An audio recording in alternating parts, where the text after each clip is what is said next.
as our 2 days commence here, starting with Flash Wolves and SKT.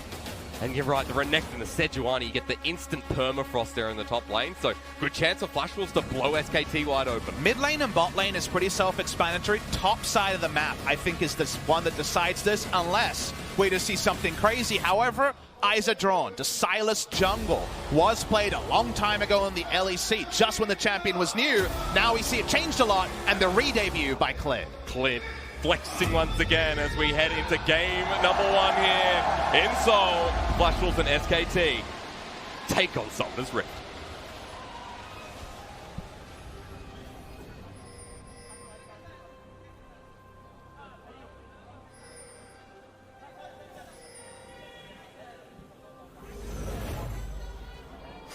There is the big Rift rivals in the sky, waiting to see if the cheerleaders were in position. They're not yet. It's the first day. We're all a bit sleepy here, but we're going to be woken up, and Flash Wolves are going to invade straight into the red side jungle.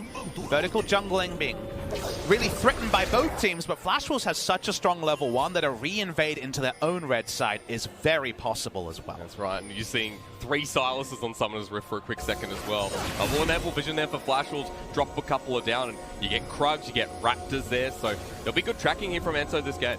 Do notice that was in fact a fake Sylas in the mid lane.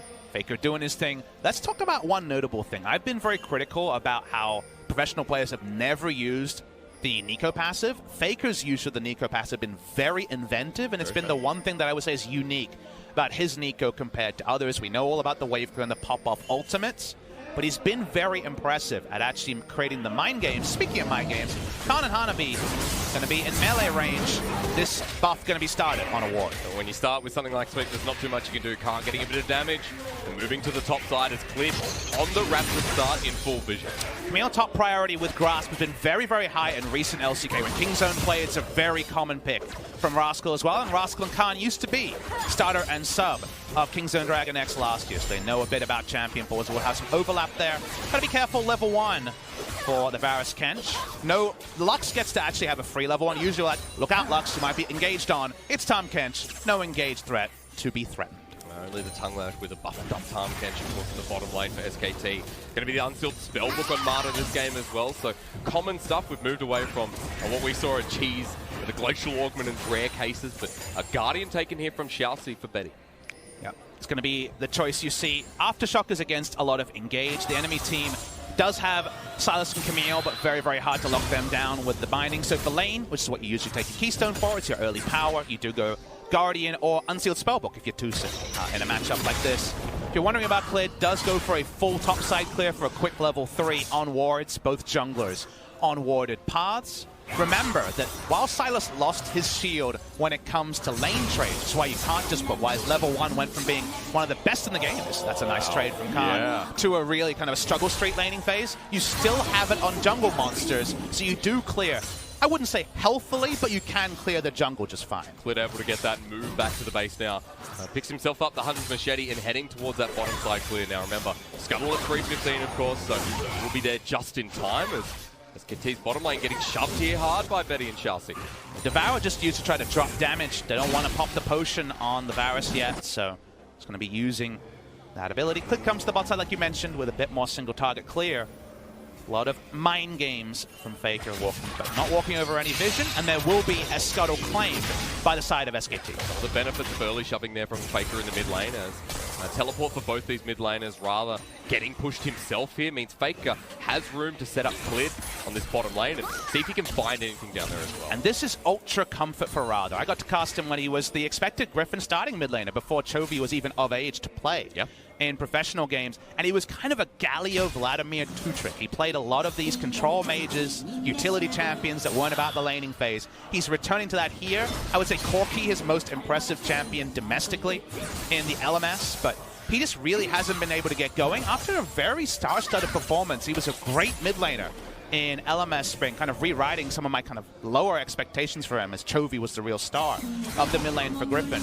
Had some really good pop-offs in the spring season, but really didn't get that synergy going with Boogie. Enzo playing today, and speaking of the man, he's top side. Camille should know to just take a chill pill, give up minions to Renekton. Your happy times come post 20 for the Camille. Super safe there from Khan and well played. Flash Wolves unable to get into that top lane, so Enzo has to back away. And for this previously sub-jungler Flash Wolves, trying to be proactive on the map, as we talk so heavily about the jungle matchup and how it's going to interact. And the proactivity here was not something we could assume. There's no LPL team, so I'm sure you're surprised by the lack of action pre-5 minutes. It's 5 minutes and 10 kills. These are two teams out of form, trying to use this game and this tournament as a launching pad for a late, gallant stroll towards Worlds. Right now, neither of these teams are in Worlds form, it should be said. So we expected this one to be tentative. I'm looking forward to some of the future ones where it's teams that are actually in domestic form, where you kind of take the gloves off and start really slugging each other early. That's right, it's only day one, so it's the warm-up match here, as you'd call it, for LMS and LCK. And we're taking a closer look at Cleared. Still like to look at that path. He's back up towards Krugs, and he's just done an overall clear once again. Curious to see, Papa, it's going to be Runic Echoes, I assume, here for the Silence jungle. Runic Echo, and then kind of just a slower version of the old builds, a Proto Belt in there and things like that. Very much 40% CDR and whatever ability power you can get. The tank Silas went into the dumpster, thankfully. We weren't a big fan of that one. Nope. Earlier, the Grasp was removed. The better. Trades from Khan, looking better and better. Started Doran's Blade, which already seemed bold, but he was smart about when he chose to trade. Hasn't taken any Empowered Fury Qs to get chunked down, took an early recall and wasn't greedy about it, teleported straight back into lane. So Tiamat, Trinity Force, all the good stuff coming eventually. And so far, Sejuani's got nothing doing topside for Hanabi. Has to look towards the bottom side, and I believe was spotted out there with Cleared just walking down, picking up the Scry's blooms. So again, good tracking here from the side of SKT, as bottom side ordered out themselves, so Cleared has a pathway. But we're looking towards the top side because Hanabi's popped the dominance onto Khan. We talked about the 1v1 matchup, and now for Khan, the hook shot away. He'll survive, but only just. He was very bold to open it. I just thought he would die. It would summon us up on both, but gets out in the mid lane. Rather, Stoltz going to get away from this one. That was solo pressure compared to a jungler needing to be invested in the mid lane. That's the nice look for Renekton. A little bit late, but we'll still take it. Remember what you said before, Khan used the TP to get back to lane, and luckily able to chunk a couple of those potions, stay in lane for now. Hanabi going to back himself, so the fact that Khan can absorb some of that wave means it's not all bad news just yet. And we're just very kind of, our radars for damage are always a little bit off on Renekton in the LCK, because unlike the LPL, we get very little of it. And this, unfortunately, a symptom of a problem. The reason we didn't see Renekton top in the LCK, why we didn't get much value out of Lucian Braum that was a lane buster in every other region, is teams would pick these champions that worked in scrims, and the enemy team would just hard farm against them. They didn't know how to increase the pace of the game. So the LCK traditionally more on the glacial than the super hot pace, and then the champion would get outscaled. Like, I cannot tell you how many Camille jungles have had no Trinity Force when the game is over, because they just never got going after it was first pick, first ban over in China. Renekton comes out here, and can the SKT kind of slower pace be injected into the game, or can Hanabi recreate the good trade he just took? Because, again, as the game goes on, Camille starts deleting turrets and health bars with relative ease. Remember, it's a bit uncharacteristic because for LMS, they play some of the slower style as well, one of the slower regions in comparison to the VCS. So it's good to see that willing to play towards that early to mid game here for someone like Hanabi, who hasn't had the best split starting off for Flash. And so lying in wait, we talked about that top lane priority. It's so important that Khan didn't need to flash in the 1v1. See how this one is coordinated. Remember, it should be Renekton into Camille to get that reliable stun down. Lying in wait, lying in wait. Khan, you have to think, is always ready for that defensive hook shot. Glacial Prison available here for Enzo. He flexes in, or rather Arctic Assault. Great dodge there from Khan. But we talked about the order. They don't take the hint. Tries to hit the skill shot. It misses. Could have started with a Renekton or a Flash. Don't take it. No summon to take it, and that's going to be a freebie Mountain Drake to SKT. Oh, trying to get the ult to steal it away. Close but no cigar from Chelsea. First Mountain, followed by a Cloud coming up here. The first Dragon of Rift Rivals over to the LCK. Should have opted into that on-hit stun. We don't see it. And SKT say, thank you very much. We're going to pilfer away this Mountain Drake under no pressure at all. Pressure starting, though. Varus got his first item. He's got some lifesteal. He's pushing things in. Every time a good news story for SKT happens topside, you can reliably expect them to punish on the bot side. Already 15 CS lead in that bottom lane for Teddy. And looking across the board, SKT in each and every lane. Apart from this top side, we've got a CS advantage. Talking about Faco, has himself the lost chapter, and is starting to build up momentum in this lane as well. So we're changing sides once again. Still on that vertical jungling here for Flash Wolves and SKT. And SKT with their bottom side priority will pick a red buff out of it. you're an NA and EU fan tuning into the LCK LMS, VCS, and LPL Rift Rivals, the competition here is definitely a little bit more fierce. We're not attacking as easily as the kind of lane swaps and other craziness we had in EU versus NA. But you probably want to come in and have your lulls. Remember, both these teams are nowhere near the top of their ladders, even though they are international powerhouses by trade. So if you're looking for your lulls on some kind of key ults missing, this might be your chance. Might be. Remember, it is the start, it is the warm-up, and a road for redemption. Both Flash Wolves and SKT, and for LCK and LMS, trying to find their first Rift Rivals in 2 years, which has been dominated by the LPL, and getting bloody here on Summoner's Rift. Cliff manages to steal a Glacial Prison. Flash Wolves backing away, and it's over this 10-minute Rift Herald we often see in regions like the LPL and LCK. Exactly. The lane back timing into contesting Rift Herald comes very commonly around this objective because he didn't have a defensive control ward, so they're just going for a full-on rotation. And remember, Nico is a very capable side laner here. The Vladimir and the Renekton fill out that just fine. So far, more names from the Flash Wolves are remaining mid lane. When it comes to summoners, important note, Khan's teleport just about off cooldown, but shouldn't be too useful. This fight's happening top side. And then we'll have every summoner up for SKT as well. Clid still with that Glacial Prison in hand, and if he gets this kill topside, Rift Herald's going to be even freer. As you used to talk about rotations before, Flash Wolves have set their bottom lane mid, starting to clear this wave and stopping SKT from picking up that objective. Worth mentioning that SKT have an innate advantage 2v2s in mid because Tahm Kench is a better face checker as a melee champion with a lot of ability to shrug off damage and has a semi-global, so will rotate faster. So I think SKT very happy to be parking in the mid lane. There will be a point where Radha can just say, all right, you're cute, but I'm going to kill you on the Vladimir against Nico. That point is not just yet. And in fact, it's one-item power spikes, but GLP, a nice pickup for Fake. Protobelt on the side of Radha as well, so we get closer towards that point. As BF Sword over towards Betty, and bottom lane, Blade of the Ruined King almost complete here for Teddy, so he still has more damage at the moment, more sustainability up against his 2v2. We noted that we've also got a Runic Echoes on Twitter, as you were mentioning before. Bit of a farm fest here. If you're wondering about the Sylas jungle, like why the champion was powered down, remember a lot of damage was re-injected into W. The Q was also rebuffed. The shield and the laning trades that were lost are not relevant from jungle. And we get the sometimes Sylas, which I'm a big fan of because when Sylas's power level was first pick, flex pick, think about the ult stealing and also his kit, it's too much for a champion that at best should be kind of a situational champion. Like, wow, you took all those ultimates, I can punish you. Here's the Sylas.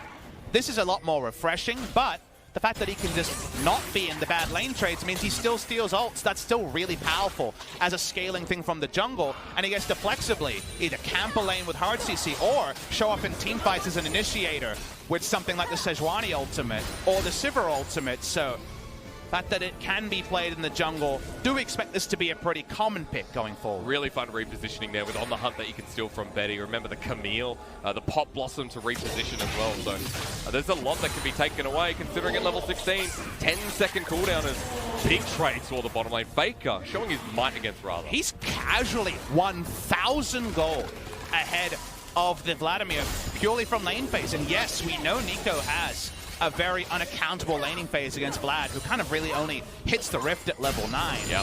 Yet, this is still bigger than expected, and it's a very gankable lane. And ever since Enso went wide on top side, this player, who again, is a lot more new into his time, only 2 games professionally ever, but very recently, in the past week or so, no surprises, is showing a little bit of gun shyness so far. That's surprising towards the top side of Summoner's Rift now as well. While Faker's winning out the top side of the strength, Rift Herald there, and going to be started off by Flash Wolves. TP invested. Are we going to see a full contest here? The Rift Herald at 3,000. Now Mata has not taken Smite. It's going to go to 1,000 health. The teleport from Radha as well at 1k. It's taken away. SKT go in for the Pop Blossom, and 2 members of Tangle Bar there as well. They find first blood of Rift Rivals 2019, and the Rift Herald is denied for now. Faker the most decisive now. The Rift Herald does stay on the Rift for quite a long time, so the pickup is still possible if Flash Wolves engineer a plan. Betty's pushing up. They're trying to get SKT to react. They might catch them. Binding on the Faker. Mata comes over just as a precaution, but SKT not willing to give this up for now. I believe it's something like 25 seconds, so it's such a long time. It'll start flicking, and then everyone around the world, their eyes start flicking as well, because it is such an important objective to claim. Teddy's pushing in mid. SKT are winning this scenario unless Flash Wolves can find a way past the Tahm Kench. So, Rift Herald deniers we're talking about, Teddy chunking away at the turret, and even though Flash Wolves managed to pick up the objective, losing first blood, now losing heavily on the gold lead, 2,000 over to the LCK. Hashtag not worth on this one. They couldn't get turret damage in top. They don't pick up the Rift Herald, and SKT pushed through the mid lane, got the first blood. You can get the replay of this one. It started a bit tentative, but you see how much burst comes in as the Aya just despawned. It's down to 1,300. Smite was true from Enso, but Faker occupies space, and the threat onto SKT is pretty minimal. No one wanted to commit after the objective was already playing. We got to see some of the burst potential as well from SKT. And when we talked about how the risky composition from the LCK and the risky composition in towards scaling, seems like they're doing pretty fine in this early game. But we were talking about scaling in top. As we have to zoom in on this. Speaking of scaling in top, Hanabi in a 2v1. Dominic's going to pop by clear. Pop Blossom is coming down as well. Martha late to the party, but Hanabi manages to get out. they only forced an ult and a flash though, so it's not the biggest win here. While we do love the Camille scaling into Renekton, and we talked about how it can delete health bar in the 1v1 and split push, do remember it's Vladimir Sivir. Do remember you can kind of ignore the Renekton, just make him a beefcake in teamfight. Ult is popped for the minions to move faster as far as I can tell. Yep. They push in here.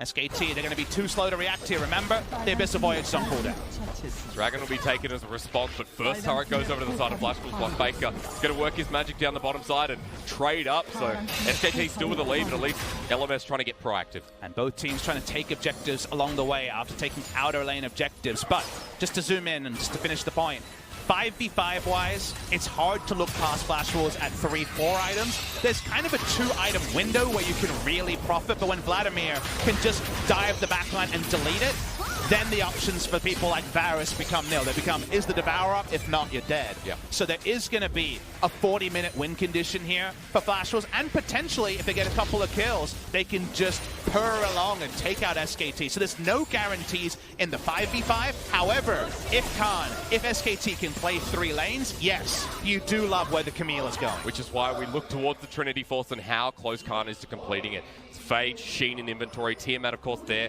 to help clear the waves. So Khan getting closer and closer, and the fact that he's now built a CS lead in this Renekton lane is an interesting fact for the top laner of SKT. Again, it matters for a time, and then it really doesn't when the team fight starts. So, can SKT ward around the Camille, get value out of the Trinity Force when it's done?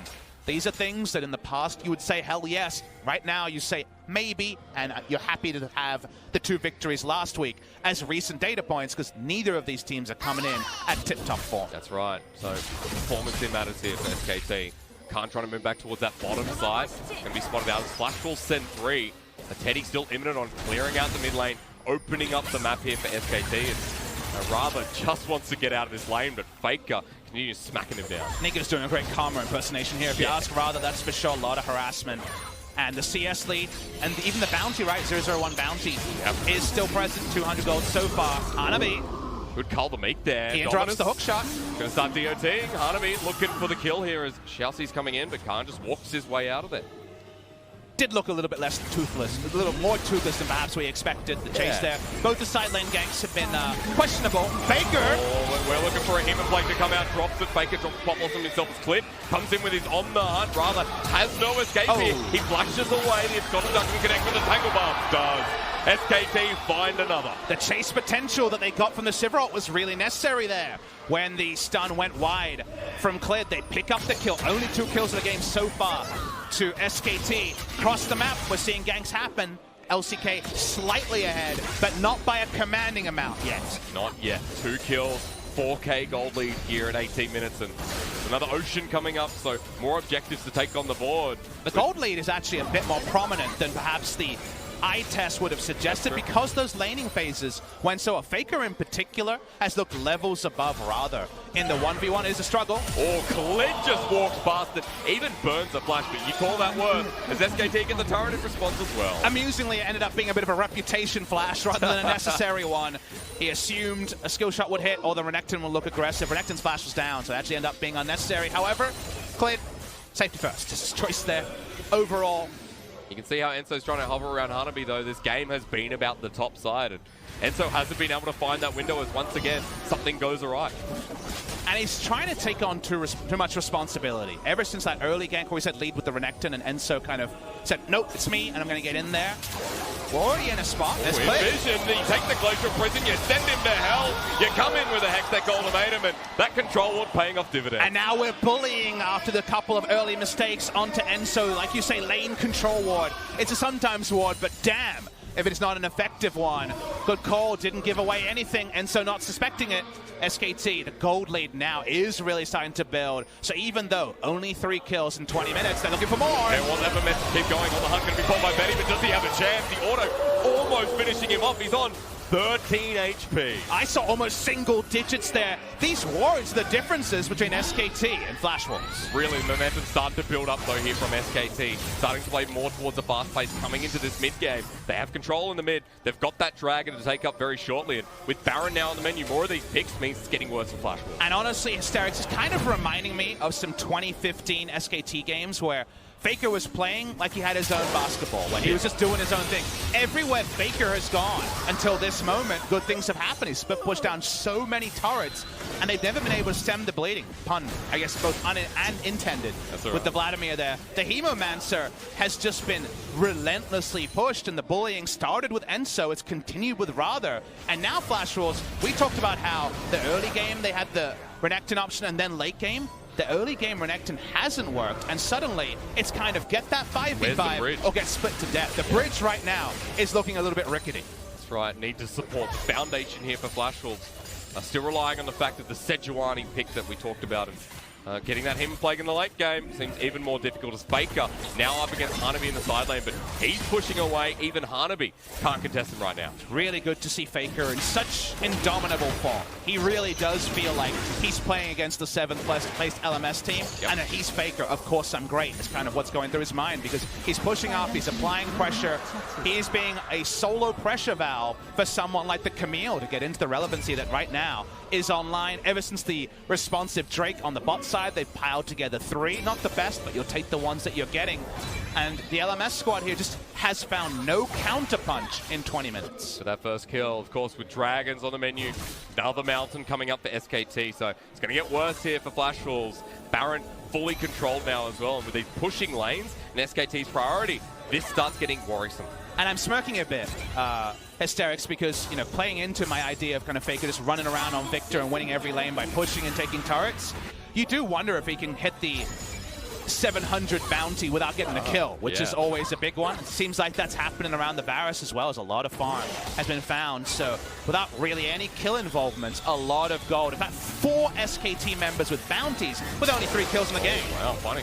Xiaoxi, that's going to be the lockdown wide binding, as Tangabuff will connect as well. He's still the Lux off, he can't get the kill, but Xiaoxi left out in the middle of nowhere, has to flash away with Glacial Prison on towards the support and 80 carry. Teddy flashing himself, but in the backline, can't, starts knocking away. Betty gets low, he's going to uppercut him for a double kill.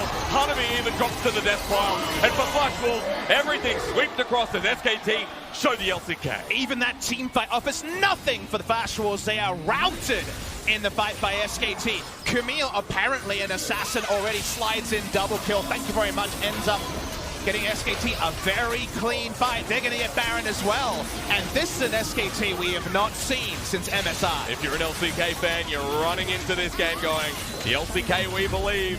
An SKT with Baron buff, you start getting very confident. Oh, absolutely. This is a huge lead. 10,000 gold lead. And this replay, if this is a campaign from SKT, it's yes, we can. They come through in this one and dominate them. First, stopwatch required because of the burst damage, and also weren't sure if it was the real Nico or the fake. They re-engage, but Tom Kench actually there to devour the first ult used, and Khan is super decisive in wiping out Betty and Xiaoxi. Just picked up the Trinity Force, and you can see it paying dividends once again.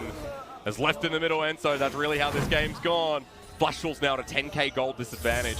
And the LCK are moments away from pushing towards that mid lane and looking to break the base. And the SKT fans calling their mates and saying, turn on the stream, turn on the stream. It was early, but you got to watch it, because they've been looking for this sort of performance. It's worth noting, farmed out the early, and Flash Wolves missed some inroads, but after getting a bit of time to, collect themselves. Check yourself before you wreck yourself. A famous analogy that's always relevant. They were able to check themselves, and right now, Flash Wolves could just be losing in the very near future. Hard push, SKT not slowing down, and I remember you talking about the sideline and what Khan could do here now with the Baron buff. Well, that 1-4 in full effect, now going to the bottom lane for SKT, and to break open this base just seems so easy at the moment. I mean, it's a 3-lane push. Right now, Flash Wolves are really out of the game. There's no way in here apart from an SKT mistake, because even the fallback team fight, they need 50,000 gold. It's a long way away. They got 35,500 to LMS. The one thing that represented the team fight couldn't happen. Anything that onto Tom Kench, he cleanses, he walks away. So easily. They turn him back around as well. And so you think he's a take, but he goes that quickly. He's got a Kindle Gem and a prayer. Nothing he can do. And so, unfortunately, really struggling, trying to come in. Flash Wolves, it has to be mentioned, had no level of rhythm in the LMS. Only picked up their first victory after 5 best-of-3 losses in a row. It's definitely looking like that as SKT are playing with their food. That's right. It was against the Alpha team, remember, so middle of the pack for Flash Wolves. They're going to have to do a lot better in this tournament as SKT just breaking down windows once again. This inhibitor there, bottom side as well.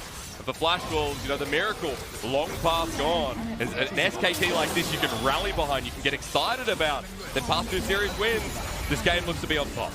If you're sitting there and it's Flash Wolves of a different era, you say 8-0, almost a perfect game, only first turret to the LMS, SKT are back, you have to check yourself on that analysis right now, because LMS right now with Flash Wolves in very poor form. It has to be noted. The good news for SKT fans is if you just look at their side of the play, you might have wanted to see more early action. After that, what they've been doing has a lot of internal consistency and has been very well played on a macro and micro level.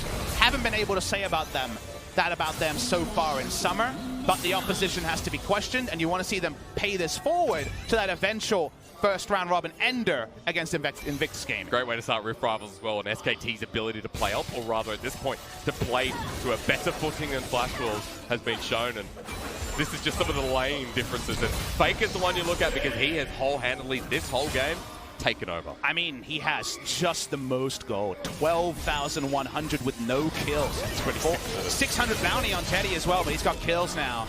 To ramp it up, the Glacial Augment Nico is his most played in solo queue recently, farming out with Azir and Nico every game he can get it. They're looking to break the bases, tanking it up. Yeah, they just run forward. They get the slowdown onto the bottom lane support. Flash Wolves left with 1 inhibitor up. They find the Glacial Prison, but remember, SKT so far ahead, it's going to require a miracle. The ultimate again from Luck, but look at Khan in the back line again. SKT take down the Renekton, and Khan is untouched. He can't die. Someone stop the Sizzle Leg Lady as Khan walks forward. The rest of Flash Wolves drop, and SKT walking through this game without a death on the board. Number 12. Clint doesn't want to make that number 1 for Flash Wolves. They will eventually, and the LMS absolutely routed. This Camille is like something out of a Tarantino movie. She's so aggressive. She's so strong. They're diving Nexuses. Holy moly, this one's done. Level 17 Camille. Khan states his command here in the first game of Rift Rivals, and an LCK win feels pretty good for the crowd. SKT golden in front of their adoring home fans. They've been